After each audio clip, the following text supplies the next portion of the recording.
исполнении воинского долга проявить мужество и отвагу.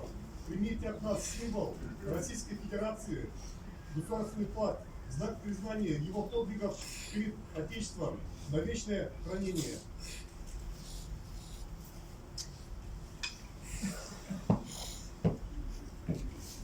Караул, смирно к выносу тел приступить. Караул направо налево!